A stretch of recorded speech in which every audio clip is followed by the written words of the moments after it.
اگه میخواین تا 50% مشکلات رفتاری و اضطرابی بچه‌ها کم بشه، اونها رو بغل کنید، در آغوش بگیرید. در دنیا تحقیقات بسیار زیادی در این زمینه شده، یعنی در زمینه نوازش کردن، بغل کردن، تاچ کردن بچه‌ها، و تمام اون تحقیقات نشون میدن که تأثیرات بسیار مهمی در سلامت روان بچه‌ها و رفتارهای خوب و خوشایند اونها داره. سلام، من نایده حاج مقصودی هستم و اینجا همراز روانشناسی. من تمام سعیم اینه که مطالب علمی روانشناسی رو بسیار ساده و کاربردی برای شما خانواده ها ارائه بدم. تو این ویدیو میخوایم در مورد موضوع بسیار مهم و تاثیرگذاری در سلامت جسم و روح و روان کودکان و نوجوانان و بزرگسالان صحبت بکنیم، یعنی نوازش کردن، تاچ شدن، مورد محبت و حمایت قرار گرفتن.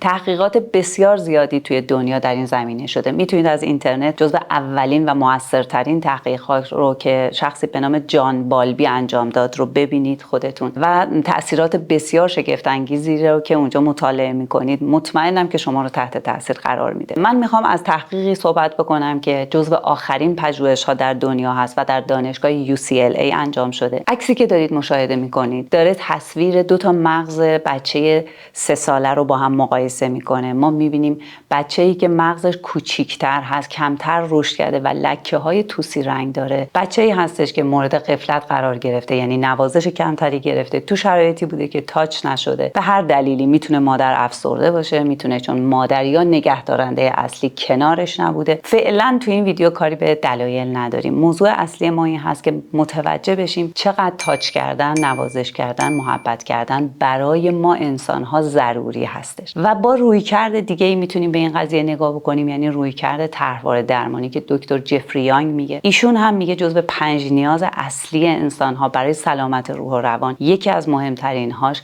گرفتن محبت، نوازش، آغوش و حمایت و ثبات مادر هستش یا نگهدارنده اصلی. همینطور که توی عکس مشاهده کردین، بچه‌ای که نوازش بیشتری گرفته بود، بچه‌ای که تایید گرفته بود، عشق گرفته بود از اطرافیان یا مادرش، رشد مغزش بیشتر بود.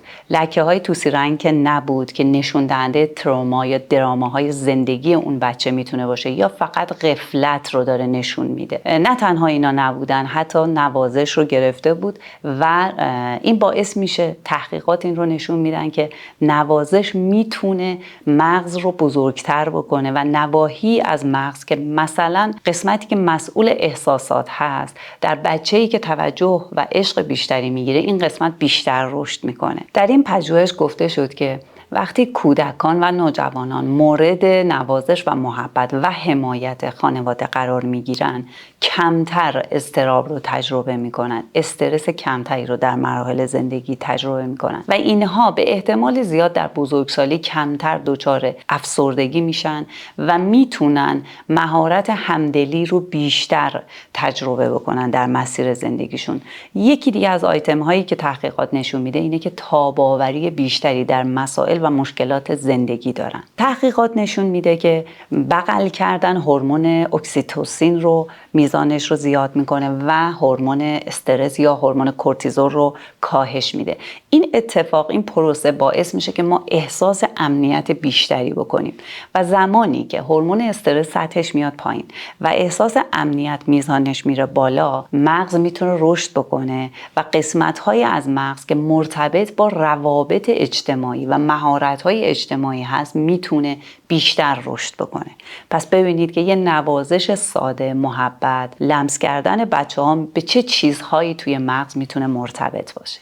دکتر جفری یانگ که مؤسس و طراح رویکرد یا اپروچ طرحواره درمانی یا اسکما تراپی هستش که در مورد تله‌های شخصیتی در بزرگسالی صحبت میکنه، خیلی تاکید به نیازها داره و میگه که اگر نیازهای روحی روانی ما که یکی از مهمترین هاش گرفتن عشق، توجه، محبت، بغل شدن، بوسیده شدن، نوازش‌های عاطفی هستش، حمایت و ساپورت عاطفی هست، اگر به اندازه جواب داده بشه، ما میتونیم در بزرگسالی سلامت روانی شخص رو تضمین بکنیم. این اندازه خیلی مهم هستش. یعنی گاهی وقتا ما زیاده روی در دادن این نیازها به بچه هامون داریم و گاهی وقتا غفلت میکنیم و این نیازها رو کم به اونها میدیم. ویدیویی داره بهتون پیشنهاد میشه. من در اونجا 5 تا نیاز بسیار مهم و اصلی روح و روان کودک و نوجوان و بزرگسالان رو گفتم. مطمئنم که این ویدیو به شما کمک می‌کنه.